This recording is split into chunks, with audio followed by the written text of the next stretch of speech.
There's a conversation I had this week that's really stayed with me. And it was with a woman who has been listening to my podcasts, following me on Instagram, and learning along the way. But she told me something that's really helpful. She said, everything that you've said makes sense. I understand there is so much more to weight loss than just managing portions and calories. And, that even when you're really disciplined, it often doesn't work because of hormones and metabolism and that sort of thing. But for me, I'm not doing everything right. I know that I could be doing more, but I'm just not doing it. Life gets in the way. I'm in bad habits. I'm tired. I make excuses because exercise makes my joints more painful. So I'm not sure that you can help me. And she said it was so much frustration and blame, and she felt like she should know better by now. And in her mind, it meant that she was the problem. So today's episode is for you. If you hear that and you think, that's me, if you know what you should be doing, but you're not doing it. And I'm going to show you that getting unstuck and getting momentum is much more simple than you think. This is not a motivational talk. This is not a pull yourself together kind of episode. This is about why those behaviors are actually often the result of what's going on in your body, not you being lazy or weak, and how small supported changes can create momentum far faster than trying to overhaul your whole life. So if you're anything like many women who get stuck in this way, you've likely read the books, listened to the podcasts, you know you would feel better if you went to bed earlier. You know that you would have more energy if you exercised more. You know that snacking is not really what your body needs. But knowing and doing are two very different things, especially when your body is rebelling and pushing back. By the time the evenings roll around, you're exhausted, both physically and mentally. Maybe your joints hurt, your body feels heavy, your brain feels foggy. And evenings perhaps become the only time that you even vaguely feel like yourself. So you stay up later than you plan to, you snack because your body needs quick comfort and energy. You promise yourself that tomorrow will be different. And when tomorrow comes, you feel disappointed in yourself all over again. And what makes this even harder is you look around and you see other women who seem to have it all figured out. Women who meal prep on Sundays, who get up at 5 in the morning to exercise, who go to bed at 9:30 without a second thought. And it makes you wonder, what's wrong with you? Why can't I do that? Why can't I do what they're doing? But what you don't see is what's happening beneath the surface. You don't see that those women might have different hormone levels, different stress loads, different support systems, and different bodies entirely. You're comparing your inside to everyone else's outside. And that comparison is just crushing you. And what I want you to understand is that there's a loop here. And it's not a loop that you can just think your way out of. Low energy leads to late nights because rest doesn't feel restorative. Late nights lead to poor sleep quality. Poor sleep worsens fatigue and cravings and pain and moods. And then joint pain and stiffness makes movement feel intimidating rather than empowering. Brain fog makes decision-making harder. Conflicting advice makes everything feel overwhelming. And then the story that you tell yourself is, well, if I could just be more disciplined, I'd be okay. Discipline does not work very well in a body that is exhausted, inflamed, and overloaded. So we blame our mindset when in fact it's our physiology. Your body is wired to conserve energy when it feels under threat or depletion. It will prioritize comfort and safety over long-term goals every single time.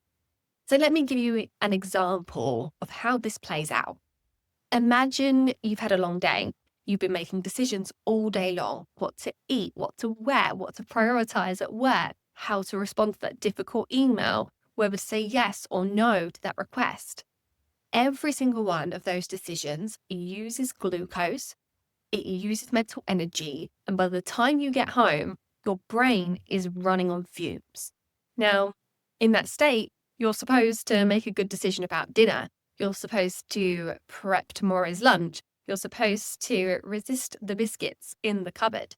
But your brain is depleted, and a depleted brain does not make long-term decisions. It makes survival decisions. So you reach for the quickest source of energy available. You tell yourself you're going to do better tomorrow, and the cycle continues. This is your brain doing exactly what it's supposed to do when resources are low. And one of the biggest lies that women have been told is that if you could just force yourself to eat a bit better and sleep earlier and exercise more, everything will improve. But in practice, what I see over and over again is the opposite. You do not wake up one day with superhuman willpower. You wake up one day feeling slightly better, and suddenly the choice doesn't feel so hard. When energy improves, even just a little bit, your cravings soften. When pain reduces, movement feels more accessible. When your brain feels clearer, you stop second guessing every decision. That is how change actually happens. And I want to share a story that illustrates this perfectly. I worked with a woman a few months ago who came to me feeling just completely defeated. She had tried every diet, every exercise program, every morning routine hack, and nothing stuck. She would start strong on Monday, full of determination. By Wednesday, she'd be struggling. By Friday, she'd just given up entirely. And by Sunday, she'd be planning to start again on Monday. She thought that the problem was her lack of commitment, but when we looked at what was actually happening in her body, the picture became pretty clear. Her blood sugar was all over the place. She was waking up multiple times a night. Her cortisol was sky high. Her inflammation markers were elevated. Her body was in survival mode. And in survival mode, willpower isn't the answer. So we didn't start with habits. We started with support. We stabilized her blood sugar. We improved her sleep quality. We reduced her inflammation. And within a few weeks, something shifted. She didn't suddenly become more disciplined. She didn't develop superhuman willpower. She just started feeling a bit better. And when she felt better, the habits that she'd been trying to force for years suddenly felt manageable. She started going to bed a bit earlier because she actually felt tired at a reasonable hour. She started moving her body because it didn't hurt as much. She stopped snacking at night because the cravings had eased. None of this came from trying harder. Let me be clear. It came from her body finally having the resources it needed to function properly. We think that, all these benefits come from forcing weight loss. But actually, weight loss and healthy habits often come from a better supported body. If you're struggling to do the things that you know would help you, that doesn't mean that you're failing. It means that your body is struggling. Fatigue drives cravings, pain drives avoidance, overwhelm drives procrastination. And when those things are present, trying harder usually backfires. You end up in this horrible middle ground where you're eating too little to feel good. You're trying to exercise, but you're resenting it. You're resting, but never really feeling restored or refreshed. And then blaming yourself for the outcome. This is why so many women feel stuck before they've even started. They're trying to build a house on a foundation that is crumbling. And when the house doesn't stand, they blame their building skills rather than the foundation. But you could be the best builder in the world, and if the foundation is unstable, the house will not stand. Your foundation is your physiology, your hormones, your inflammation levels, your nutrient status, your sleep quality, your stress response. When those things are out of balance, no amount of willpower will compensate. And this is where so much of the mainstream advice falls so short. It assumes everyone is starting from the same baseline. It assumes that everyone has the same capacity, the same resources, the same physiological starting point. But that really isn't the case. Two women can follow the exact same plan and get completely different results. Not because one is more disciplined, but because their bodies are in different states. One woman might have balanced hormones, low inflammation, and good sleep. For her, the plan works beautifully. For another woman who might have insulin resistance, chronic inflammation, and disrupted sleep, for her, the same plan feels impossible. And when it doesn't work, she just blames herself. She thinks that she's the problem, but she's not the problem. It's the approach that's the problem. When I talk about small tweaks, by the way, I want to be very clear about what I mean. I do not mean half-hearted effort. And I don't mean lowering your standards. I do not mean doing the bare minimum. I mean making strategic changes that reduce friction in your system. Things that support blood sugar so that cravings ease. Things that reduce inflammation so that your joints feel less hostile. Things that support sleep quality so that your brain feels clearer. When those foundations shift, even slightly, the knock-on effects are huge. And something that is so important to understand is that you do not need to feel amazing to start. You just need to feel a little bit less awful, because even that small improvement creates momentum. Let me give you an example of what these small changes might look like in practice. It might be adding protein to your breakfast so your blood sugar doesn't crash mid-morning. It might be taking magnesium before bed so that your muscles can actually relax. It might mean going for a 10-minute walk after lunch so that your joints don't stiffen up completely.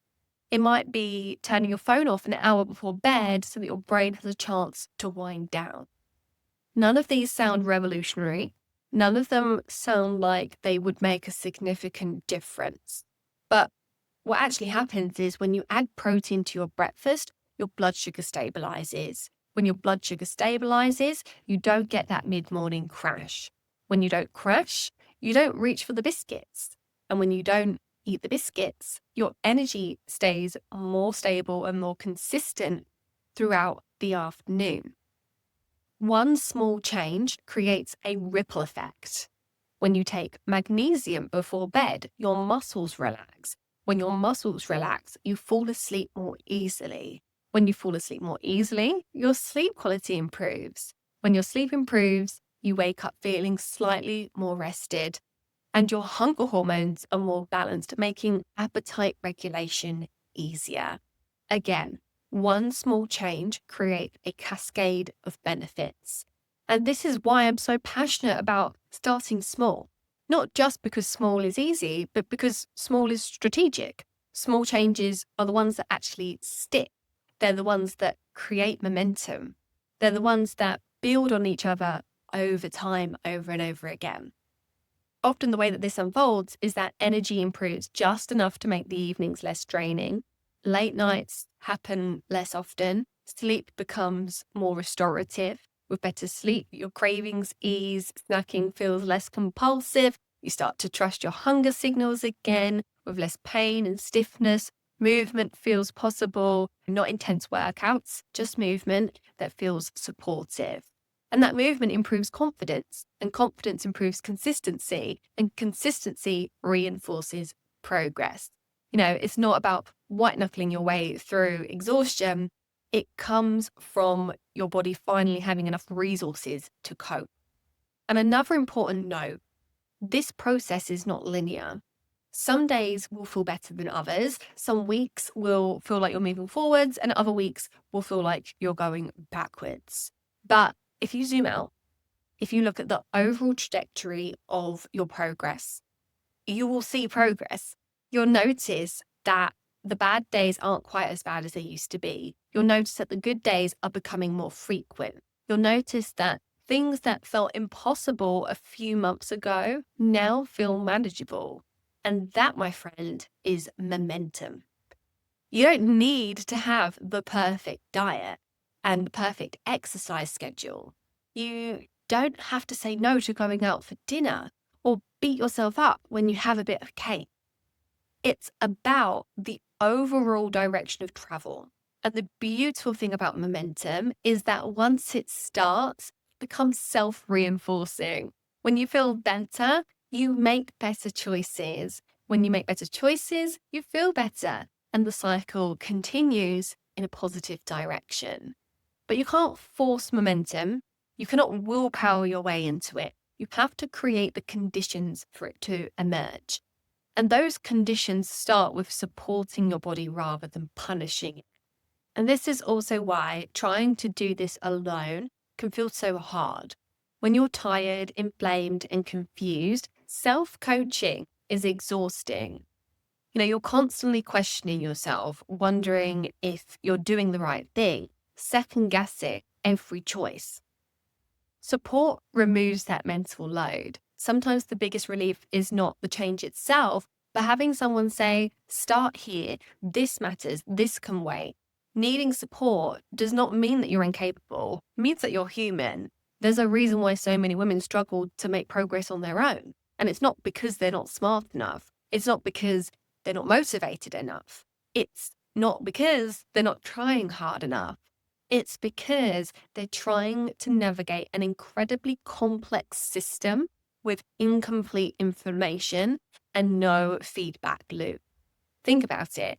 You're trying to figure out what to eat, when to eat, how much to eat. You're trying to figure out what supplements to take, if any. You're trying to figure out what type of exercise to do, how often, how intensely.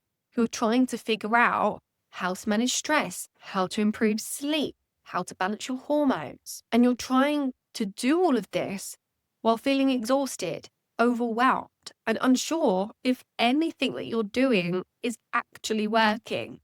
That is an enormous cognitive load. And when you're already depleted, that load becomes unbearable. And this is where support becomes invaluable. Not because you can't figure it out on your own eventually, but because having guidelines removes the guesswork. It removes the mental exhaustion of constantly wondering if you're on the right track. It removes second guessing. It removes the overwhelm and that mental space. That's where progress happens. When you're not spending all your energy trying to figure out what to do next, you actually have the energy to do the thing. If this is you, if you've been listening to this and thinking, oh, well, this explains a lot, this is what I want you to take away. You're not behind. You're not broken. You're not lacking discipline. Your body is asking for support, not punishment. Change does not start when you become a better person. It starts when your body has the capacity to respond.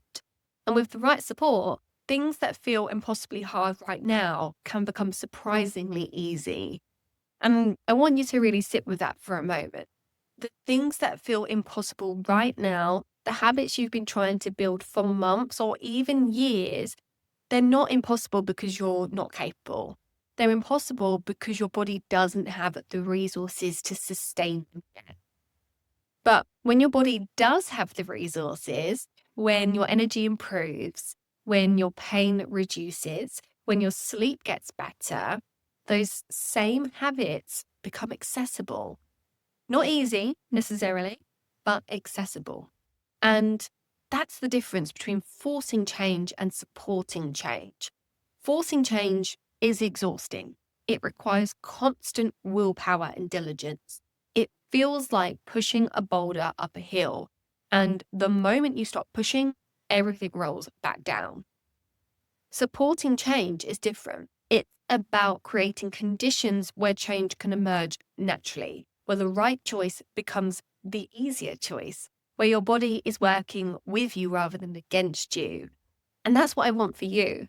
I don't want you to spend the rest of your life fighting your body. I don't want you to spend the rest of your life feeling like you're failing.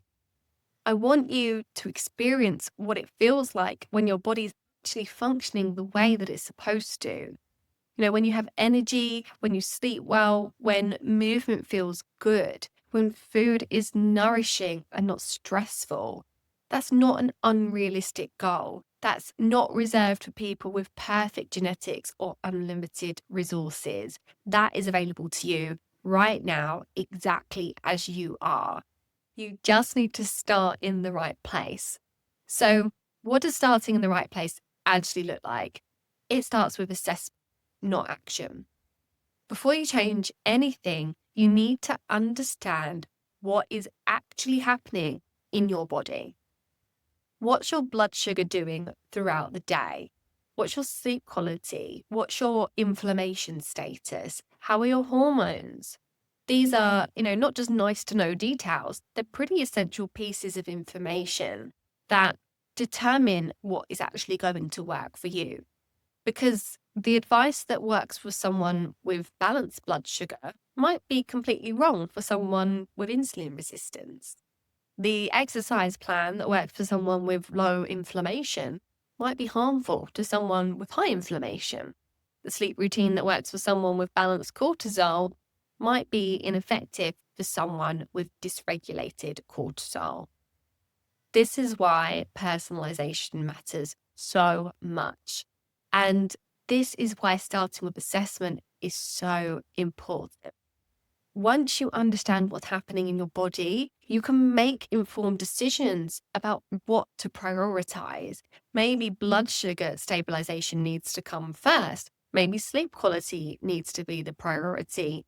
Maybe reducing inflammation is the most important thing right now. There's no one size fits all answer, but there is a right answer for you right now based on what your body needs most. And when you start with what your body needs most, progress happens faster. Not because you're trying harder, but because you're working with your physiology and looking what it actually needs. If this episode has resonated, I would encourage you to reflect on this question. If this was never about laziness or willpower, what would you do differently next? Would you stop blaming yourself? Would you start looking at your body with more compassion? Would you seek support instead of trying to figure it out on your own? And if you want help creating that first bit of momentum, whether that is through my podcast, my masterclass, or working with me closely, you can find all the links in the show notes. You do not have to do everything right to move forward. You just have to start in the right place. And starting in the right place means starting with support, starting with understanding, not judgment, starting with what your body needs rather than what you think you should be doing. Thank you so much for listening. I really hope you found this episode helpful, and I will see you in the next one.